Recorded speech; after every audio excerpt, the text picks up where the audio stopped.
Tervetuloa Ronin podcastiin, jossa vieraanamme tänään on Juha Uronen.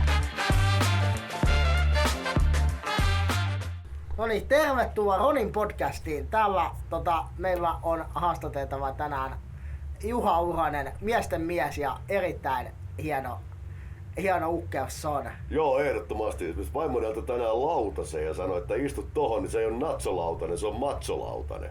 No. Syy selvisi myöhemmin, se halusi, kun se lautanen oli vähän halki. Että mä istun sen lopullisesti paskas. Mä ajattelin, onko toi kivaa, mulla olisi perse täynnä sen jälkeen jotain siruja. Ouch. Mut se lupas kyllä nyppiin ne vittuun pihdeen. Joo. Kerro ensin kuka sä oot ja mitä sä oot tehnyt. No siis, mähän on tämmönen hassu hauska nimenomaan ukkeli. 50 vanha vittuuntunut kääkkä. Soitan kitaraa, runkkaan, käyn kusella ja paskalla niinku kaikki muutkin. Ja tässä kohtaahan niinku noi Ronin opettajat ja muut on jo ihan silleen niinku kyrpää otsasta, minkään vitun spurkun se on löytänyt spurku hyvinkin. Ja me ollaan nyt tämmöisessä mun omassa treenikämppäpaarissa, niin mä oon kidnappannut Ronin ja pienintä pannaan perseeseen. Ja sen on minä.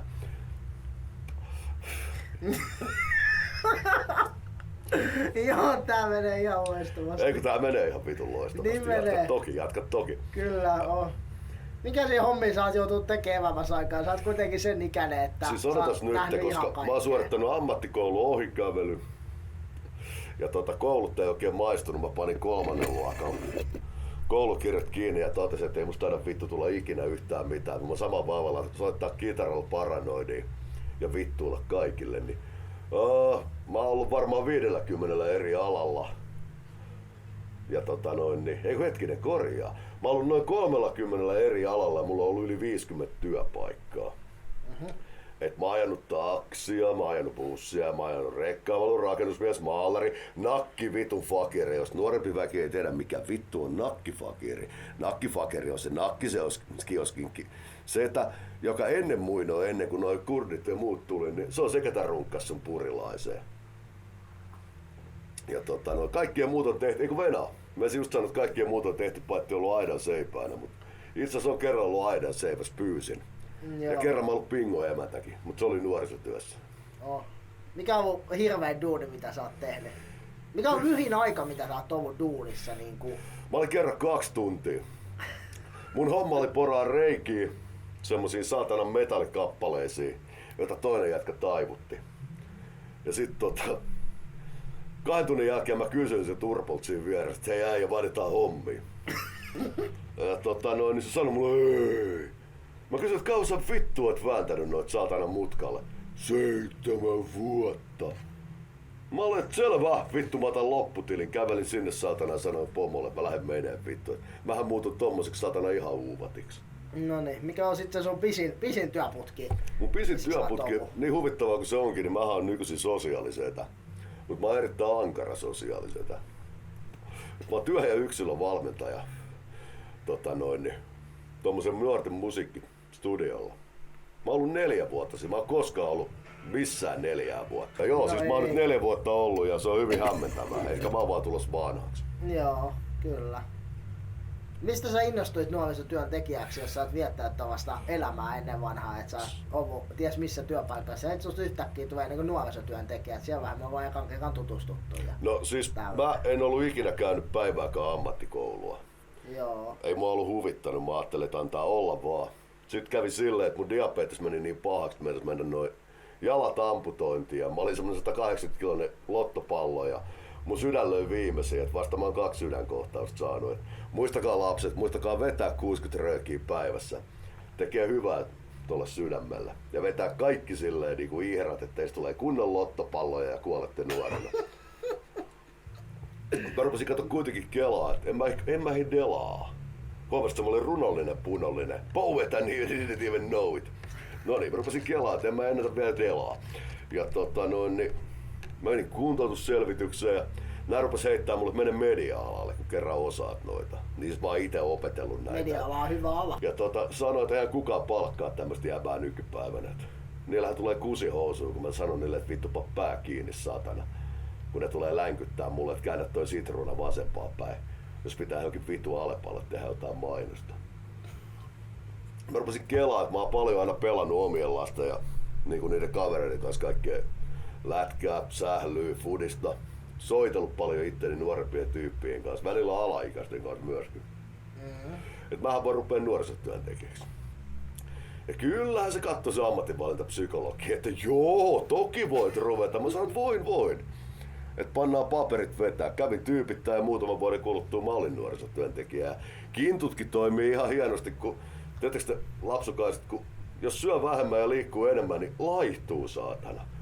Jännä juttu, tän kuulitte ekana multa. Sitten mä päädyin tuommoiselle musiikkistudiolle. Opiskelin epähuomiossa niin erikoisammattitutkinnon, tuommoisen työvalmentaja. Hyvin hämmentävää, en mä tiennytkään, että koulu on näin helppoa, en mä ollut koskaan kokeillut. Et kuten mä sanoin, niin mä olin pistänyt jo 3. luokan koulukirjat kiinni, ei kiinnostanut. Joo, sä tykkäät just soittaa musiikkia ja tällä. Minkälaista musiikkia sä sitten soitat? Siis mähän soitan heviä meteliä. Silleen niinku semmoista, tungetaan kurkusta niinku alas ja sanotaan, että jos et tykkää, niin tää nyrkki tulee sun perseestä. Heviä meteliä ja rock'n'rollia. Rock'n'rollia. Ja hei, muistakaa, nice boys don't play rock'n'roll. Mä en tiedä mitä ne soittaa, mutta ei ainakaan rockia soita. Tästä voi ehkä päätellä, että mä en oo kaikkien kivoin poika kuitenkaan. Kieh. Mitä sä oot tykännyt soittaa siis? Mikä on sun suosikki-instrumentti? Mä tykkään soittaa kitaraa, vaikka itse asiassa mä oisin parempi basson kanssa. Mutta kuka vittu haluaa olla basisti? Okei. Paitsi mun tytär, joka on basisti. Noniin. Ei no kyllä mä soitan toisenlaista bassoakin. Mä oon soittanut rumpuja. Rumpuja mä soitin sen takia aikoinaan, kun mun meni hermo poikki kädestä. Ja ei pystynytkään soittaa kitaraa. Ei liikkunut ollenkaan. Sormet, niin mä heitin rumpalin kitaraa ja ilmoitin, että musta tulee rumpali. Sitten se itkisi aina, kun mä hakkasin sen rumpuja kappaleeksi. Ja sit kun mä oikeastaan oon hyvä rumpali, niin mä aina joka biisissä keikalle, niin mä aina vaan kaadoin ne rummut ja jengi taputti ja hurras.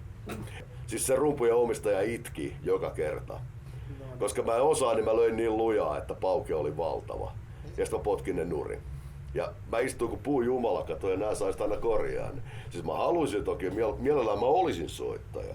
Mutta enhän mä oo. Mä oon ihan uskomattoman paska. Ja kaikista hullunta on se, että mä oon niitä harvoin, ketä itse asiassa tienaa sillä, että se on aikoinaan opetellut soittaa 3 sointua vitu huonosti. Vittu Born to be Wild paitsi himassa. Terveisiä muijalle. Mummo on jo kuollut.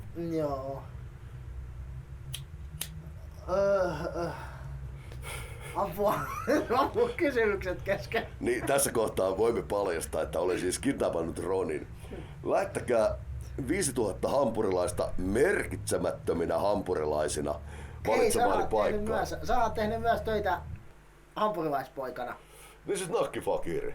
Tai itse asiassa oli tämmönen duuni, että mä ihmettelin, mulla oli jumalaton koko parta, tukka perseästi pitkä ja ikinä näin kuin kassakonetta ja nää palkkas mut niinku yöpuolen vastaavaksi. Ja mä olin, että tässä on jotain pahasti pialla. Et vittu tässä on jotain pahasti vielä. Sitten mulle selvisi ekana perjantaina, kun sieltä tuli yksi semmonen vihainen asiakas mun syliin pullatiskin kanssa. Et ai tän takia, että mä olin niinku nakkifakiri ja vapaa painija. Et sieltä tuli aina silleen, että joku tuli silleen, että ties kimppuun tai ne alkoi myllyttää ja vedi silleen niinku lap tolleen, tiiätsä. Vähän pyllylle piiskaa siitä. Ehkä osu päähänkin välillä lempeä avokämmeen. Tiedätkö, hävikki oli melkein nolla, ei kukaan pöllinyt sieltä mitään. Oho. Kyllä. No meillä on nyt ainakin aika täynnä, että Noniin. Kiitoksia Juhalle siitä, että osallistuit tähän nopeasti tuotettuun podcastiin ja tälleen. Ja voi olla, että seuraavaa podcastia odotellaan taas se pari vuotta, mutta ate vaan.